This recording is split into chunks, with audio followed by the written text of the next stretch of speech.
Assalamualaikum warahmatullahi wabarakatuh. Waalaikumsalam warahmatullahi wabarakatuh. Alhamdulillah, bersyukur pada Allah. Pada malam ini kita bisa berkumpul dalam keadaan sehat. Salawat dan salam kita juga aturkan kepada junjungan Nabi besar Muhammad sallallahu alaihi wasallam.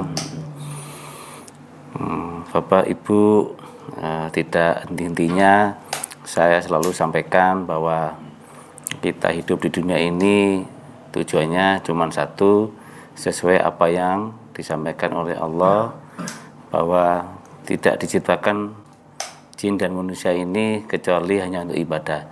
Niatnya cuma satu aja, ibadah. Tentunya ibadah itu dalam pengertian luas, apapun yang kita lakukan niatnya ikhlas karena Allah, itu ada nilai ibadah, gitu kan. Dan kita juga harus banyak-banyak selalu mohon ampun pada Allah agar Allah memberikan rahmat kepada kita, agar kita bisa hidup di dunia ini dengan bahagia dan selalu dalam syariat dari agama kita, dan insya Allah nanti di akhirat kita dapat tempat yang layak di sisi Allah, gitu kan. Jadi selalu harus banyak-banyak istighfar, gitu kan. Ya. Dan saya pun kalau membantu mengobati orang pun, saya selalu sampaikan banyak-banyak istighfar, gitu. Nah, mungkin untuk nambah wawasan dari Bapak Ibu, silakan kalau mau ada yang ditanyakan atau didiskusikan biar lebih bisa memahami. Silakan. Iya Pak, ya, saya ingin tanya keutamaan istighfar itu apa sebenarnya, apa saja. Kemudian kapan waktu-waktu atau momen yang pas untuk membaca istighfar itu. Apakah istighfar itu hubungannya harus dengan hanya memohon ampun saja begitu atau bagaimana? Iya, Bu. Jadi sebetulnya sebaik-baik doa itu mohon ampun pada Allah. Rasulullah, junjungan kita, Nabi besar Muhammad sallallahu alaihi wasallam, yang doanya yang dosanya yang lalu diampuni maupun yang akan datang diampuni oleh Allah, itu beliau selalu mohon ampun, beristighfar pada Allah. Apalagi kita ini ya, yang tidak ada yang jamin bahwa kita itu tidak punya dosa. Kita keluar rumah aja, tengok kiri kanan ada orang jalan, kita komentari sudah dosa. Belum yang lain-lain lagi, banyak sekali kita tidak terlepas dari dosa-dosa, sehingga selalu kita mohon ampun, beristighfar pada Allah, agar kita selalu dalam lindungan Allah, kan gitu kan. Kapan waktunya ya kapanpun seingat kita, gitu Bu. Mungkin kaitannya dengan penyakit ya. Iya.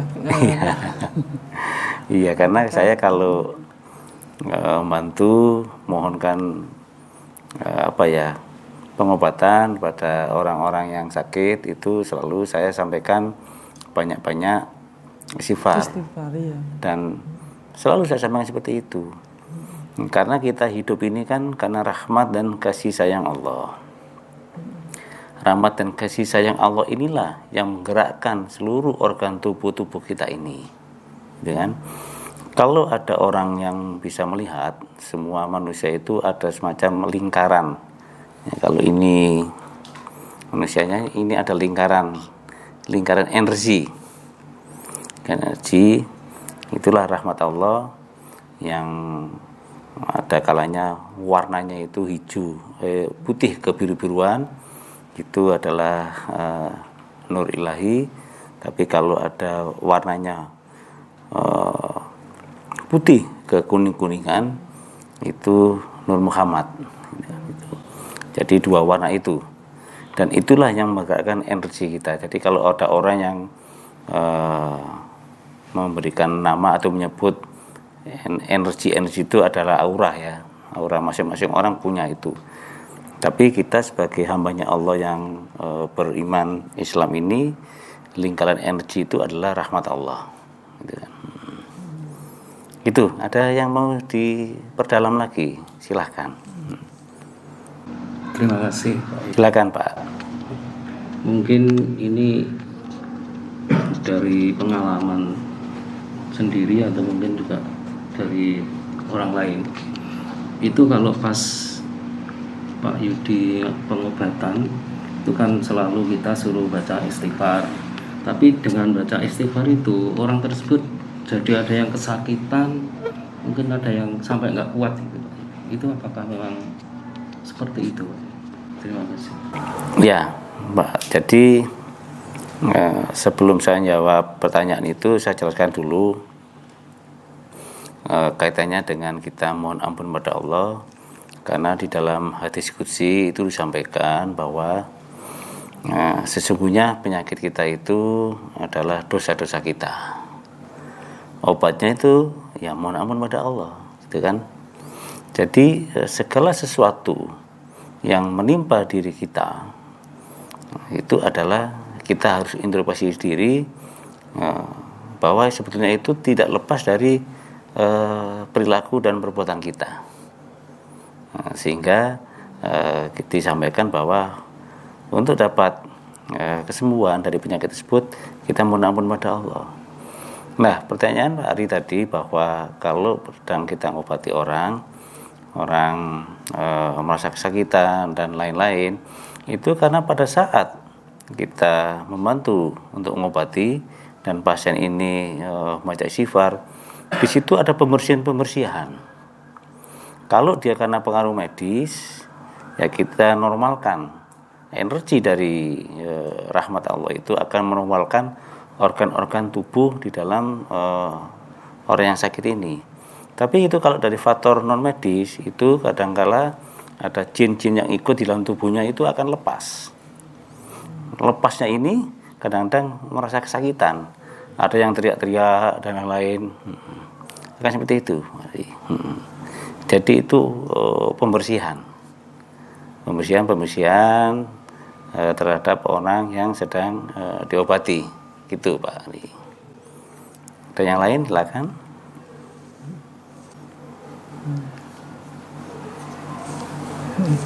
Pak, tadi disampaikan Bapak kalau sebaik-baik doa adalah membaca istighfar. Iya. Nah, lantas doa yang lain apa berarti kurang baik gitu atau apa? Doa itu semuanya baik, cuman kita kan sebagai hambanya Allah ini harus tahu diri. Tahu dirinya kenapa? Kita ini kadang selalu minta terus. Iya. Minta terus. Ya memang Allah sampaikan, mintalah padaku akan aku kabulkan. Mintalah akan aku kabulkan. Tapi kita sebagai hamba Allah ini harus tahu diri, layakkah kita minta pada Allah sementara perintah-perintahnya Allah kita ada kalanya ada yang tidak kita penuhi, tidak kita kerjakan. Karena kalau kita kaji lagi di dalam Quran surat Ar-Rahman itu disampaikan nikmat mana lagi sih yang belum diberikan oleh Allah kepada manusia ini. Sampai Allah itu bertanya berkali-kali itu, yang mana lagi itu loh. Artinya apa? Kita itu sudah lebih dari cukup. Yang kurang itu cuma bersyukur saja. Kurang bersyukur dan kurang minta ampun pada Allah. Gitu. Jadi doa semua baik. Yang niatnya baik ya pada Allah gitu. Jadi bukan berarti yang lain itu tidak doa yang lain tidak baik, tapi kita sebagai hamba Allah yang berpikir itu harus introspeksi diri. Layakkah kita minta pada Allah sementara apa yang diperintahkan oleh Allah itu belum sepenuhnya kita jalani. Itu Bu. Lagi? Silakan. Pak, tadi Bapak sampaikan saat mendoakan orang membaca istighfar ada mungkin bisa jadi ada jin yang keluar merasa kesakitan. Saya pernah dapat ketemu orang gitu ya Pak. Ini orangnya sensitif. kalau cuma istighfar aja udah nggak mempan, apa bisa Pak jin itu ganggu manusia juga, terutama orang yang sensitif. Kalau nyampaikan istighfar aja nggak cukup gitulah, ada doa yang lainnya, itu bisa Pak jin ganggu gitu Pak? Kalau yang tadi di satu sisi kan kesakitan dikeluarkan gitu, tapi ada juga kan jin yang mengganggu ke manusia, bilang nggak, istighfar nggak kuat, ada yang lebih dari itu. Tidak selalu sih orang yang terkena pengaruh jin itu merasa sakitan. Kalau jin-jinnya yang biasa-biasa saja mungkin dia lepas dengan mudah. Tapi kalau jin-jin yang sudah lama mengikut pada seseorang, itu dilepas akan terasa orang itu dan dia akan merasa kesakitan. Itu tidak selalu. Nah, cuman kalau kita sampaikan orang yang berobat itu membaca istighfar, itu metode di sini saja kan, mungkin di tempat lain mungkin dengan cara yang berbeda ya.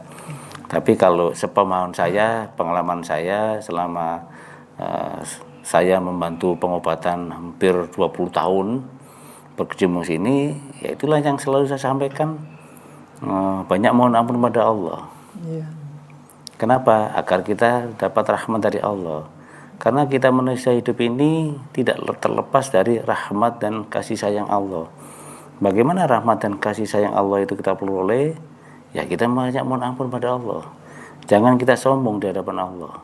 Dengan kita mohon ampun pada Allah ini kan artinya kita betul-betul merendahkan diri kepada Allah, dan memang manusia itu tidak punya kekuatan apa-apa di situ, gitu kan?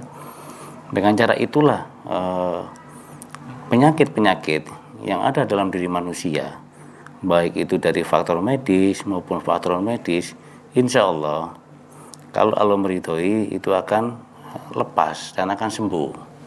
Tentu balik lagi pada Allah ya, semua tergantung rahmat dan kasih sayang Allah. Tapi kita sebagai hamba Allah tetap berprasangka baik pada Allah, karena Allah itu tergantung dari prasangka hambanya. Tetap prasangka baik ya. Jadi kalau ada yang sakit, jangan sampai kita punya prasangka buruk pada Allah. Tetap prasangka baik, karena di balik sakitnya kita itu ada rahasia-rahasia Allah yang kalau kita dalami itu juga ada manfaatnya untuk manusia. Itu mungkin itu ya yang saya sampaikan, memang sekilas ya. Insya Allah lah satu saat kita kupas lebih dalam lagi, intinya akan menambah wawasan Bapak Ibu semua, sehingga Bapak Ibu bisa beribadah lebih terarah. Mungkin yang saya sampaikan itu. Assalamualaikum warahmatullahi wabarakatuh. Waalaikumsalam.